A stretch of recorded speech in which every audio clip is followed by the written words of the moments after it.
Well, state education leaders are urging local school districts to prioritize students' mental health and well-being as we get further into the school year. In our coverage sponsored by the Oregon Department of Education, KEZI 9 News reporter Jacob Roberts spoke to an expert to figure out how the campaign and a recent campaign is helping students cope with uncertainty.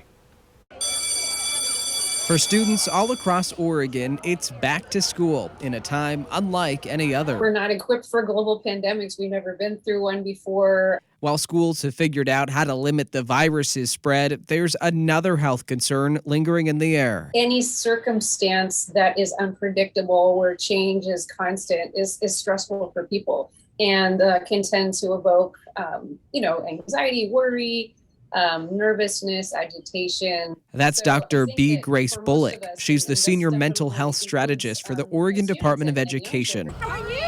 She says the concern over students' mental health and their social and emotional needs prompted ODE's Care and Connection campaign. Initially, it was designed to be a couple weeks at the beginning of the school year where students could rebuild relationships and make sense of the past year and a half. The response has been really wonderful, and this is, I think, going to be something that moves forward throughout the school year. Some districts brought on more counselors and social workers as part of the campaign. Others set aside time each week for students to talk about what's going on in their lives. In Eugene 4J, they put together this lovely video of kiddos coming back to the school. For students who are still struggling, she says parents should help them get in touch with resources like a school guidance counselor or medical provider. It's important to recognize that this is a stressful period and that the emotions that accompany stress, sometimes sleeplessness or sadness or frustration, all of those experiences are part of the human experience. And it's important to give ourselves